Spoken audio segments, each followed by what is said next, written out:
If I could boil down one of the biggest sticking points I see when it comes to working with clients, it would be the adding of something which isn't necessary. That doesn't sound very sexy, but it's true. And it essentially comes down to the concept of being limitless, being without limits. The clue is in the name. It's not an adding of anything, it's not a trait in and of itself. We are the removing the limits, the limiting beliefs, the insecurities that we have. We are removing them from our internal ecosystem. And when it comes to labels, saying that I'm an extrovert, saying that I'm introverted, saying that I'm good at business, saying that I'm not good at business, saying that I was always a natural athlete or I was never really good at sports, all of these labels are limiting. And it's not to say that we are disowning reality. It's also not to say that these labels aren't functional, because they are. But there comes a point, usually when you're getting older, that you start to realize that these labels, even if the labels are good, remember, I'm a good athlete, I'm good at making money, I'm good at business, there comes a point when they actually start to constrict you. And when they start to constrict you, you're kind of caught in a double blind, because on one side, you're like, oh, but they served me so well. They got me to where I am right now. They got me to where I am. I'm here because of these. I'm here because I believed in myself, because I called myself somebody who was good at sports, because I'm somebody who is just a hard worker. I'm somebody who does grit his teeth and bear it and gets through hard circumstances. All of that stuff is amazing. But the limits come when we start playing into that role more than is necessary. So I'll give you an example. I had a very strong construct that I was a hard worker and I wasn't really that talented at anything, but I knew that I could just outwork people. You know, it's quite a common one actually, especially in the more male manosphere, self-help type of things. And the extra label, which I added to this, was everything had to be hard in order for it to be meaningful. And that was really useful. It got me to where I am now. It got me to push through work. It got me to do those 6 to 8 hour days in jiu-jitsu and then study at home and then work a side time, and then work a side job and go to university at the same time. It made me bite off more than I could chew, but then consistently I would arise to the occasion, excuse me. And that's really good. But there came a point a few years ago where I really started to realize the limit of that. Because the limit of that is that I would look for the hardness of the situation everywhere. I would look for things being hard. I would look for them being challenging. I would look for the hard way rather than the easy way. I went so far in to the path of most resistance that I didn't take the wins, I didn't take the opportunities that were right in front of me. And one of the biggest things on an identity level that I had to shift was this limit, which started out as a strength, that I was a hard worker. Because the limit was that I made things hard. In order to fulfill that identity, in order to fulfill that limit, in order to fulfill that label, I had to make a mountain out of a molehill. And the reason why I'm making this video is actually a response to one of the comments, Ahmed MD, and he was talking about the introject versus, or not the introject, the introvert versus extrovert dichotomy, the polarity between them. And he was saying some interesting stuff. He was saying how he got over being an introvert and how he exposed himself to social pressure and exposed himself to social situations, and now he can confidently say that he isn't an introvert anymore. And that's really cool. And Ahmed, if you're listening to this, then that's super cool, and I'm congratulating you genuinely.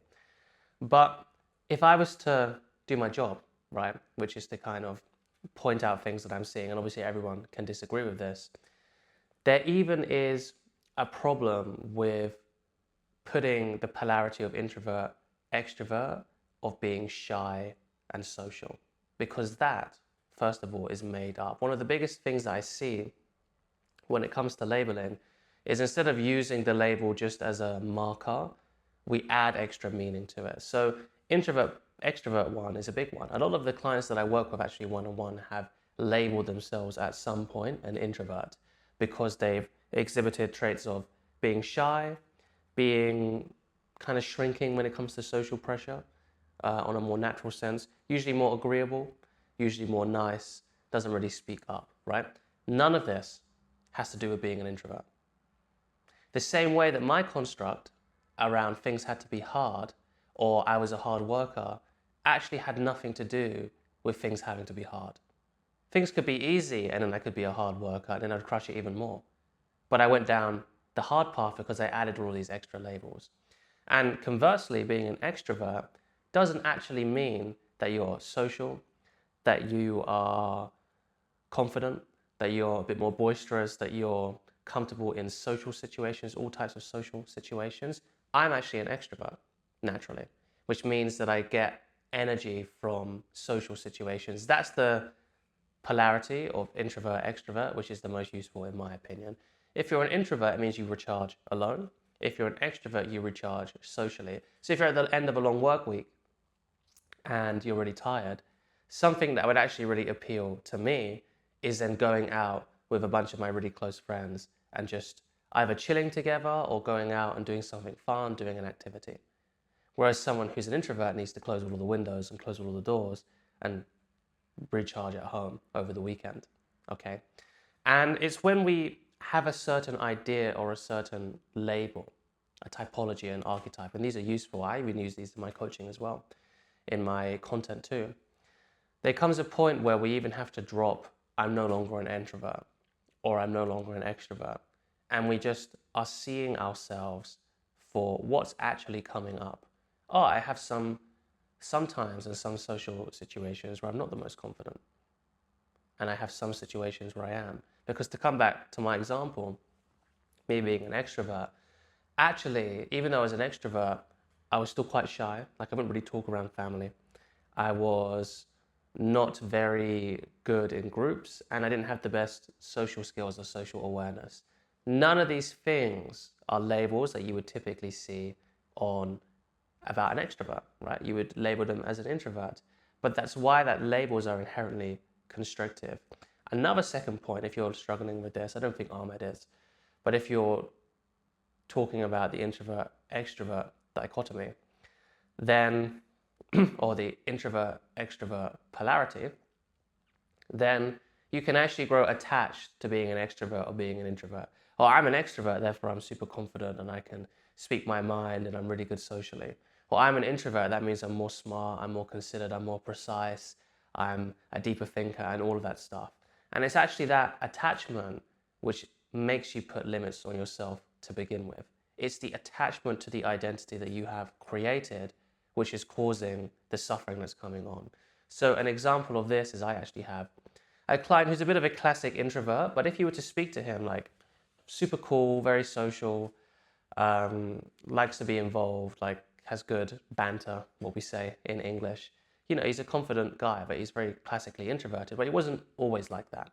In fact, before we started working together, he'd actually already done some high ticket kind of mentorship programs and gone to spiritual retreats in India. He'd done reparenting, a lot of different things. And he was still very much involved in the internal because there was an attachment. He knew that he had a very strong internal world. He had a very strong intellect. He had a very strong mind.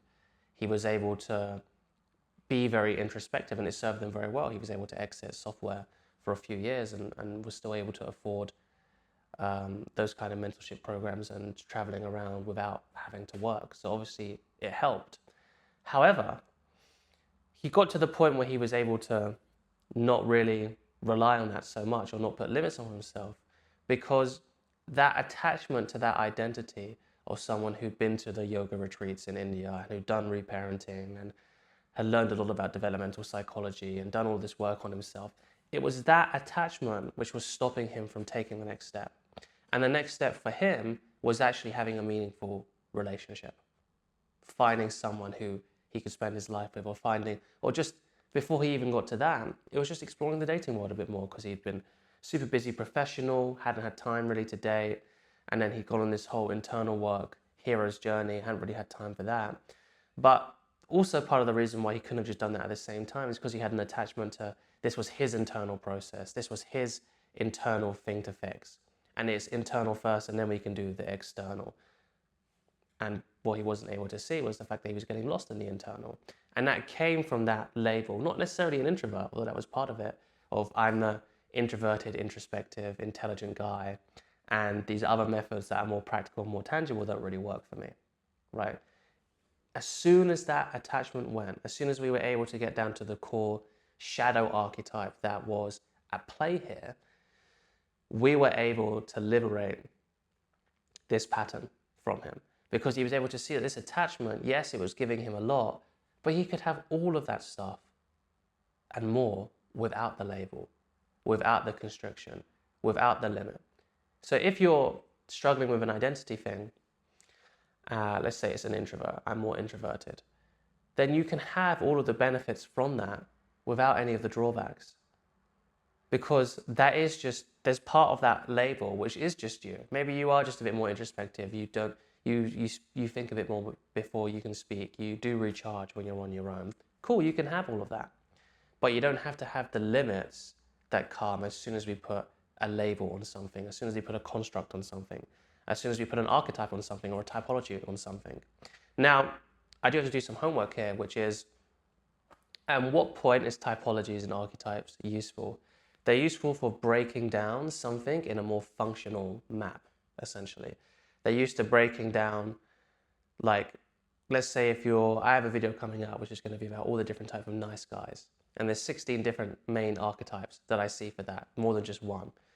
You see, it's about breaking down a concept into a more functional, tangible, practical, with more, I forget the word that I'm looking for right now, with more granular detail, right? That's what we're looking for. That's when it's really useful. When there's already a label and we haven't quite mastered that label, we haven't quite internalized it, we don't quite understand it, that's when breaking it down becomes really functional. That's when typologies and archetypes are really useful. I'm also working on a test right now, which is the 9 different shadow archetypes, which will, once you do this test, once you do this quiz, you'll have a clear guide about what is the core limiting belief, what's the core shadow archetype that's limiting you, what it looks like when it's healed, and what are the practical steps that you can actually do in order to overcome that. So stay tuned for that. So that's when it's useful. But when we've lived for something for a long time, when we've lived with an identity for a while, and nothing seems to be changing, and we seem to be stagnating, and nothing is shifting, that's when the typologies, the archetypes become limiting. And it's knowing at that point when is best to let it go, when is best to integrate it, and when is best to re-own something that you're not owning, right? Those are the 3 different distinctions of shadow. If you want some more information on that, then you have my free shadow work guide on the link below.